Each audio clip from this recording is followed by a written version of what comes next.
لە نیشتیمانەوە بەرەو تاراوگە شۆڕژەمین بە کۆمەڵێک خەون و خەمی هونەری گەورەوە چەندین ساڵە لە ئەوروپای و پرۆژە هونەرەکانی لە کەڵێشەسازیی ئەکادیمیەوە تا دەگاتە تازەگەری و پاش تازەگەریش تێکڕا بەرجەستەکردنەوەی هونەرە وەک خۆی بەخشینەوەی ماناو بەهایە لە فۆرم و پەیکەرێکی جیاوازدا. ئەم کاتت باش شۆڕش.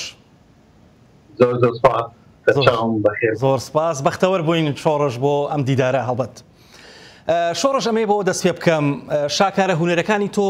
تەنها لە کوردستان دانین لە ئەوروپا و ڕۆژهەڵاتی ناوەڕاستیشدا بوونیان هەیە و شاکاری جوان و شاکاری گەورەن. ئەمەوێت ئەوەت پێ ئەو پرسیارەکەم ئەوەیە ئەم هەنگاوت چۆن دەستی پێکرد، ئەم باز هەڵدانی تۆ چۆن دەستی پێکرد لە کوردستانەوە بەرەو ئەوروپا و دواتر بەرەو ڕۆژهەڵاتی ناوەڕاستیش؟ زۆر زۆر سپاس. سەرەتایی من هەر لە کوردستانەوە بڵین لە دوای پەیمانگا و دەچوونم و ئیشکردنم لە ناو گۆڕەپانەکانی شار وەمانەیە زۆر زۆر کارمەندانە زۆر بە وریایی ئیشما کردێ، بەڵام ئەوەیە کە نەمانتوانی لە کوردستان بینینەوە لە ساڵەکانی 1989 بەرەو هەندران سەرماننا، بەڵام هەوڵ و کۆشی من ئەو بوو کە بگەمە وڵاتێک وڵاتی زیاتر وڵاتی هونەر بێت وەکو ئیتالیا یا شوێنێکیکە فەرەنسامانە، بەڵام ئەتر لە ڕێگەی رووسیا و ئەمانەوە وڵاتی سوید و تای سەر لێرە بکەی بۆ 30 ساڵێکەچێ. بەڵێ بەڵێ. شۆڕش هەڵبەت ڕەهەند و کڵێشە سازیەکانی تۆ لە پەیکەرسازیدا شێوازێکی دیکەی ڕوانین و دنیابینی یان شێوازی دیکەی بینین ئەبەخشیتەوە بە بینەر، ینی بە شێوازێکی دیکە ئەتەوەیە بە بینەری بڵیتەوە لە چەند ڕەهەند و مەودایەکی جیاوازدا، تەنها دروستکردنی پەیکەرێک نییە و دانانی پەیکەرێک نییە یان سازکردنی پەیکەرێک نییە، بەڵام ئەتەوێ ڕوانین و بینینی بینەریش بگۆڕی لە کاتی حەزەکەم باسی ئەومان بۆ بکەیت. خۆی هونەرمەند بەڕاستی من لە ڕوانگەی منەوە هەر لە سەرەتاشەوە، ینی ئێمە کامێرەیەک نیم، ینی ڕواڵەت واقع چۆنە وانەخشیتەوە، ینی بیێنەوە بە ڕاستە زۆر لە ئاکادمیەکان هونەرمەندە ئاکادمیەکانی پێش ئێمە خۆی ئەبێ بۆ مەرحەلەیە بڕۆی، بەڵام ئەو ویستەی من کە ئەمەوێ بیەم بە بینەر بە خۆم بە دەوروبەرم ئەوەیە کە من ئەو شتە وا بەرجەستەکەم کە هێزێکی تایبەت شتێکی ونبوو هەیە لەو شتانە لەو واقعی دەورمانە کە هەموو کەسێ نایبینێت. زیاتر مەبەستی من ئەوەیە، بۆیە تۆزێ هەستەکەم لە شتەکانی منە مبالغەی کایە، مەسەلەن زیارڕەویەکی پێوەیە، بەڵام ئەو زیارڕەوانە لە سنووری تایبەتی خۆیە، سنوورێکی ئاکادمی ریالیست لە هەمان کاتە ڕەخنەگرانە بێت. زیاتر شتەکانی من وەکو ڕەخنەیەکە، بەڵام ئەبێت زیاتر لەو شتانە وەربیتەوە تا بزانی هونەرمەند مەبەستم خۆم کە چی ئەڵێت. بەڵێ هەڵبەت شۆڕش تۆ چەندین پەیکەرە دروست کردووە لە ئەوروپایە، بە تایبەتی لە سوید و لە زۆرێک لە وڵاتانی ئەوروپایە. ئەمەی باسی ئەو بکەیت چۆن هونەرمەندێکی کورد ئەتوانێت هەنگاوێکی گەورە بنێت کە پەیکەر بتوانێت لە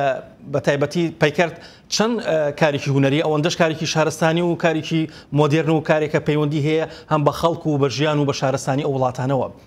چۆن هونەرمەندێکی کورد پەیکەرەکانی ئاوا جێبێتەوە لە وڵاتانی ئەوروپایە و بە شایستە و بە ڕێزێکی گەورەوە پێشوازی لێکرێ؟ لە ڕاستیە ئاسان نییە نەکرد بە هونەرمەندێکی کورد، بەڕاستی بۆ زۆربەی هونەرمەندانی کەش کە جێگەی خۆکی تۆ لە ئەوروپایە، بەڵام چیەوە لێ ئەکا کە جێگەی خۆ ینی جێگە بێتەوە لەو کلتورە تازەیە لە ئەوروپایە کە بە هەزارەها بەس پیکەساز هەیە هونەرمەند هەیە ئازەگەریکە هەیە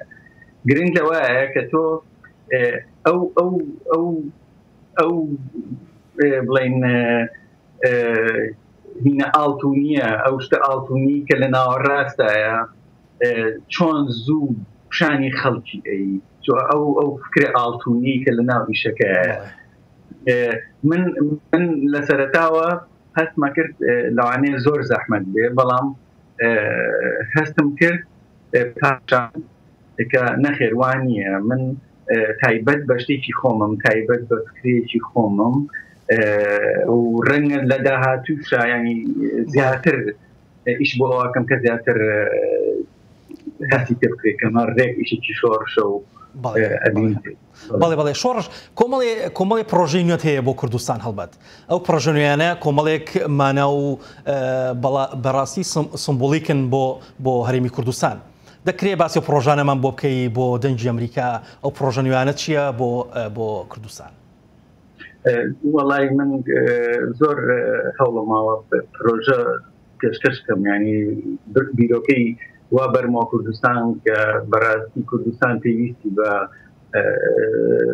ینی ئیشی وا هەیە کە بمێنێتەوە چونکە کوردستان بەڕاستی هەژارە لە ئیشی پیکەسازی و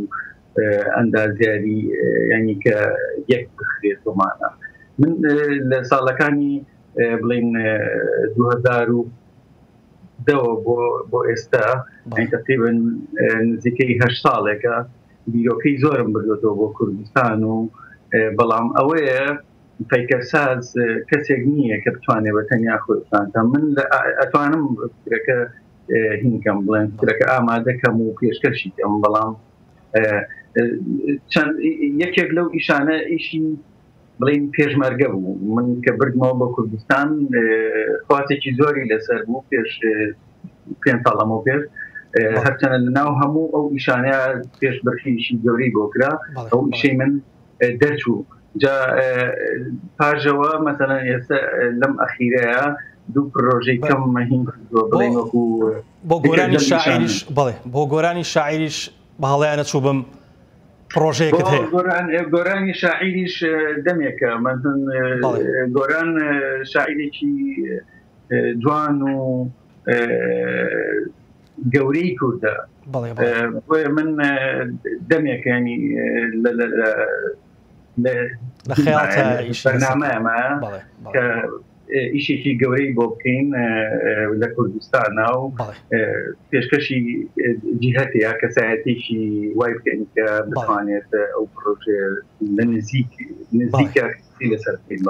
بەڵێ زۆر سپاس شۆڕش بۆ ئەو دیدارە کورتە بەڵام دیداری دیکەمانە بێت سپاس بۆ کاتی پێت بەخشین هەر بژین زۆر سپاسانەکەم زۆر سپاس هەر بژین